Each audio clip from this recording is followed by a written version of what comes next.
누구나 말한다. 불안하다. 지금은 때가 아니야. 하지만 진짜 질문은 이거다. 모두가 도망치는 그 순간 넌 어디에 서 있는가? 공포에 짓눌려 도망치는 자들 틈에서 한 남자는 조용히 천천히 그리고 의도적으로 앞으로 걸어 들어갔다. 존 데이비슨 록펠러. 그는 혼돈이 곧 기회라는 것을 몸으로 알고 있었다. 아니, 기회란 언제나 혼돈 속에만 존재한다는 걸 믿었다. 그는 수많은 금융위기를 겪었다. 그리고 그럴 때마다 그는 움직였다. 다른 사람이 움츠릴 때 그는 손을 뻗었다. 다른 이들이 포기할 때 그는 시작했다. 왜일까? 왜 그는 공포를 피하지 않았는가? 왜 그는 모두가 뛰쳐나오는 그 문을 향해 정반대로 들어갔는가? 답은 간단하다. 그는 알고 있었기 때문이다. 세상의 진짜 돈은 모두가 멈춰 있을 때 흐르기 시작한다는 것을, 패닉은 소수에게만 열린 기회라는 것을. 대공황, 육아폭락, 금융 불신, 투자 붕괴, 그 어떤 시대적 폭풍도 그를 꺾지 못했다. 왜냐하면 그는 마음이 아니라 시스템으로 움직이는 사람이었기 때문이다. 그에게 감정은 거래의 대상이 아니었다. 감정은 그의 전략 안에서 철저히 제거되어야 할 변수였다. 그는 말했다. 거리마다 피가 흐를 때가 바로 매수의 순간이다. 이 문장은 단순한 투자의 팁이 아니다. 그의 삶 전체를 관통한 사고방식이다. 록펠러에게 있어서 위기는 어쩔 수 없는 상황이 아니라 누군가가 기회를 설계할 수 있는 예측 가능한 패턴이었다. 그래서 그는 준비했다. 늘 위기가 오기 전부터 준비했고, 그 준비는 평소 아무도 주목하지 않는 순간에 이루어졌다. 그가 위대했던 이유는 천재적인 통찰 때문이 아니다. 감정을 통제하고 두려움과 거리를 두고 시스템을 신뢰했기 때문이다. 그는 남들과 다른 방식으로 시장을 보았다. 남들이 이건 끝이다라고 말할 때 그는 이제 시작이군이라고 생각했다. 남들이 무너지는 그래프에 눈을 뗄 수 없을 때 그는 수치를 넘겨보며 가장 과소평가된 가치를 찾아냈다. 바로 이 차이. 공포를 소비하느냐 분석하느냐. 이 작은 차이가 사람을 부자로 만들기도 하고 빈털터리로 만들기도 한다. 지금 당신이 살고 있는 세상은 어떤가? 모두가 말한다. 지금은 리스크가 너무 커. 세상은 불안정해. 지금은 움직일 때가 아니야. 그러나 바로 이럴 때였다. 록펠러는 가장 많이 움직였다. 록펠러가 살던 시대는 지금보다 더 거칠었다. 전기조차 제대로 공급되지 않던 시절, 은행은 매달 파산했고 노동자들은 하루아침에 거리에 나앉았다. 그런데 그 혼란 속에서도 그는 한 번도 망설이지 않았다. 1873년 대공황이 미국을 덮쳤다. 은행들이 줄줄이 문을 닫고 기업들은 도산했고 투자자들은 패닉에 빠졌다. 그때 대부분의 석유 사업자들은 손을 떼기 시작했다. 가격은 반토막, 수요는 급락, 미래는 불확실, 석유 산업은 끝났다는 말까지 나왔다. 하지만 록펠러는 거꾸로 움직였다. 그는 그때부터 모든 정제소를 사들이기 시작했다. 경쟁자들이 포기할수록 그는 조용히 끈질기게 저가로 정제소를 매입했다. 그는 기다렸다. 그 누구보다도 조용하게 그리고 정확하게. 결과는 몇 년 후 가격이 회복되었을 때 시장에는 록펠러 단 한 명만이 남아있었다. 그리고 바로 그 순간 그는 미국 석유 시장의 90%를 장악한 사상 초유의 독점자가 되었다. 이건 단순한 투자 이야기가 아니다. 이건 철학이다. 그는 이렇게 말했다. 누구나 가는 길이 아니라 아무도 가지 않는 길에서 성공을 찾아라. 모두가 똑같은 뉴스를 보고 있다. 하지만 누구는 그것을 위기로 읽고 누구는 기회로 번역해낸다. 무엇이 이 차이를 만들까? 록펠러는 정보보다 시선을 중요시했다. 그는 말했다. 좋은 것을 버리지 못하면 위대한 것에 도달할 수 없다. 사람들은 오늘의 손실이 두려워 움직이지 못한다. 하지만 그는 미래의 독점을 위해 현재의 손해침은 기꺼이 감내했다. 이것이 바로 사람들이 도망칠 때 그가 걸어 들어갈 수 있었던 이유다. 그는 그 안에서 패닉이 아니라 설계의 기회를 봤다. 1907년 또 한 번의 금융위기. 은행 시스템 자체가 무너지던 시절, 사람들은 은행을 믿지 못했고 모든 자산을 인출하기 시작했다. 그 와중에 록펠러는 은행의 거액을 예치한다. 정확히 말하자면 남들이 다 빼갈 때 그는 예치했다. 왜? 시장의 심리를 읽었기 때문이다. 공포는 금방 확산되지만 신뢰는 천천히 돌아온다. 그는 그 회복 속도마저 예측하고 움직였다. 그 결과 록펠러가 돈을 맡긴 은행은 살아남았고 그는 또 한 번 신뢰와 권력을 동시에 얻었다. 하지만 여기서 놓치면 안 되는 것이 있다. 록펠러는 단순히 운이 좋았던 것이 아니라는 점이다. 그는 철저히 준비된 기회주의자였다. 그의 아버지 윌리엄 록펠러는 떠돌이 행상이었다. 기름과 의약품을 팔면서 전국을 돌아다니는 사람이었다. 그런 아버지를 보며 자란 록펠러는 일찍부터 깨달았다. 안정이란 환상이라는 것을. 세상은 언제나 변하고 그 변화 속에서 살아남는 자만이 진짜 승자라는 것을. 그래서 그는 16살부터 장부를 썼다. 들어오는 돈, 나가는 돈, 모든 것을 기록했다. 심지어 교회에 낸 헌금까지 빠짐없이 적었다. 이것이 바로 그의 습관이었다. 감정이 아니라 숫자로 세상을 보는 것. 그는 매일 아침 일어나서 가장 먼저 하는 일이 있었다. 어제의 숫자를 점검하는 것이었다. 매출, 비용, 순이익, 그리고 미래에 대한 계획.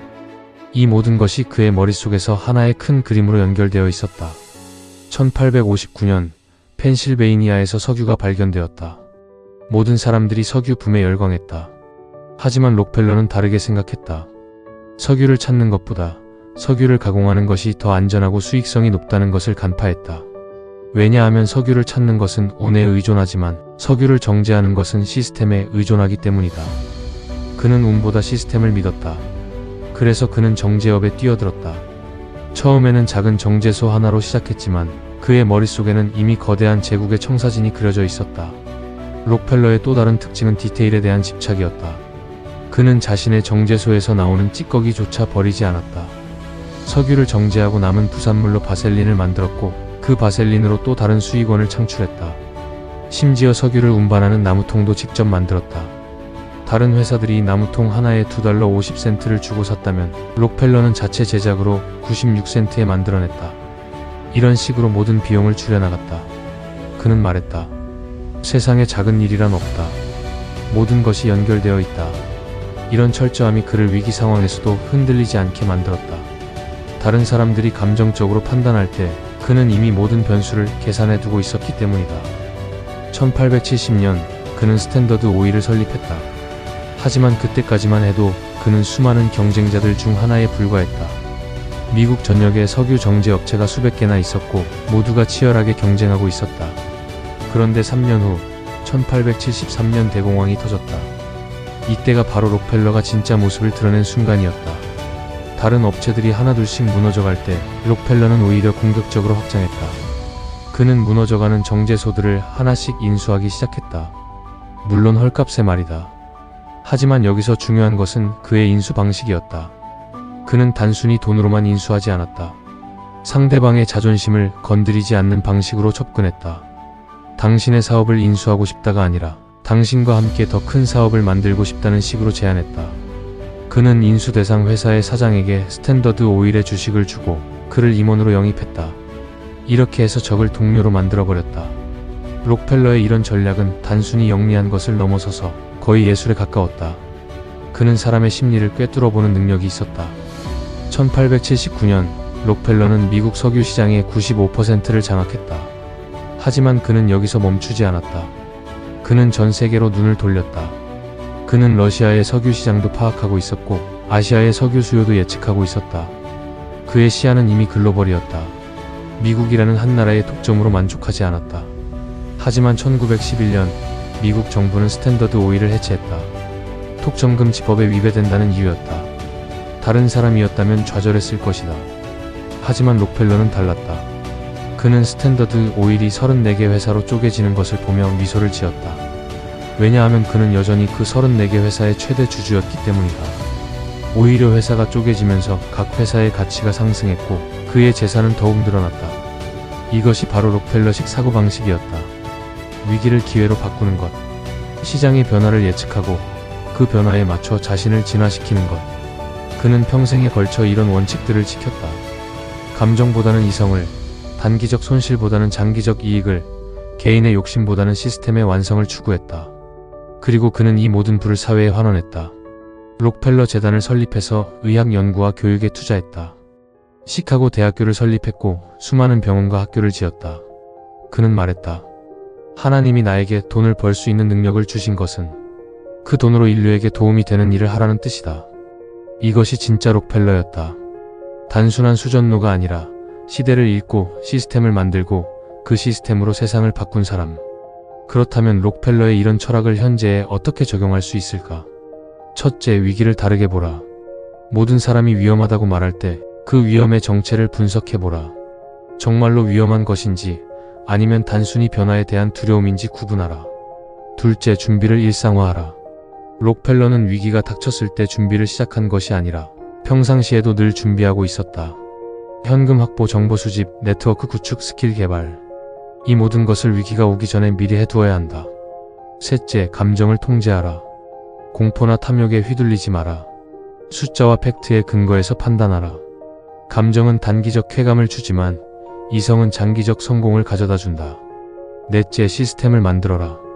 한 번의 운으로 성공하는 것이 아니라 지속적으로 성공할 수 있는 시스템을 구축하라. 개인의 능력에만 의존하지 말고 구조적 우위를 만들어라. 다섯째, 인내심을 가져라. 록펠러의 성공은 하루아침에 이루어진 것이 아니다. 수십 년에 걸친 꾸준한 노력의 결과다. 단기적 성과에 매몰되지 말고 장기적 비전을 유지하라. 여섯째, 배움을 멈추지 마라. 록펠러는 평생에 걸쳐 공부했다. 시장의 변화, 기술의 발전, 사회의 흐름을 놓치지 않았다. 안주하지 말고 끊임없이 진화하라. 일곱째, 네트워크를 중시하라. 록펠러는 혼자서 성공한 것이 아니다. 뛰어난 파트너들과 함께 제국을 건설했다. 사람과의 관계에 투자하라. 그것이 가장 확실한 투자다. 여덟째, 사회적 책임을 잊지 마라. 록펠러는 돈을 벌기만 한 것이 아니라 사회에 환원했다. 진정한 성공은 개인의 부가 아니라 사회적 가치 창출에 있다. 지금 당신은 어떤가? 경제가 흔들린다. 금리가 오르고 부동산이 내려가고 주식은 롤러코스터다. 모두가 말한다. 가만히 있어라. 움직이지 마라. 지금은 때가 아니다. 하지만 바로 그런 말이 넘쳐날수록 그곳엔 기회가 숨어 있을 가능성이 크다. 다만 아무나 들어가선 안 된다. 들어갈 땐 무기가 필요하다. 무기란 감정이 아닌 분석력, 반사신경이 아닌 기획력, 두려움이 아닌 시나리오 플랜이다. 공포를 분석하는 습관을 가져라. 무섭다라고 반응하지 말고 왜 무서울까? 라고 해석하라. 모두가 말리는 타이밍을 기록하라. 그 시점이 가장 싸고 가장 중요한 순간일 가능성이 높다. 주변의 말이 아니라 숫자와 계획을 보라. 데이터는 거짓말하지 않는다. 감정은 늘 거짓말한다. 실행할 작지만 구체적인 행동을 정하라. 한 주에 10만원, 하루 30분, 매달 한 번. 그렇게 움직이는 사람이 되어라. 록펠러는 이렇게 말했다. 나는 평생 일하면서 단 한 번도 일한다고 생각해 본 적이 없다. 이것이 진짜 반대 전략의 핵심이다. 남들이 고통스러워할 때 당신은 즐거워할 수 있어야 한다. 남들이 피하고 싶어 할 때 당신은 파고들고 싶어 해야 한다. 그런 마음가짐의 차이가 결국 인생의 차이를 만든다. 모두가 도망치는 그 골목, 먼지와 침묵, 두려움이 가득한 그 공간에 가끔 진짜 기회가 앉아있다. 문제는 그것을 보는 사람은 늘 걸어 들어간 사람뿐이라는 것이다. 밖에 서서 무섭다고 말하는 자는 그 문 너머의 세상을 결코 알 수 없다. 걸어 들어간다는 것은 행동하는 것이다. 생각으로만 그치지 않고 손을 뻗는 것이다. 계획을 세우고 움직이고 책임지는 것이다. 그것이 진짜 반대 전략이다. 록펠러가 우리에게 남긴 가장 중요한 메시지는 이것이다. 위기는 선택받은 자들만의 기회다. 그런데 누가 선택받은 자인가? 운 좋게 태어난 사람? 아니다. 스스로를 선택하는 사람이다. 두려움을 선택하지 않고 기회를 선택하는 사람이다. 당신도 그런 사람이 될 수 있다. 아니, 당신도 그런 사람이 되어야 한다. 왜냐하면 이 세상은 움직이는 자들의 것이기 때문이다. 모든 사람이 뒤로 물러날 때 당신은 앞으로 걸어 들어가라. 그 한 걸음이 당신의 인생을 바꿀 것이다. 록펠러처럼.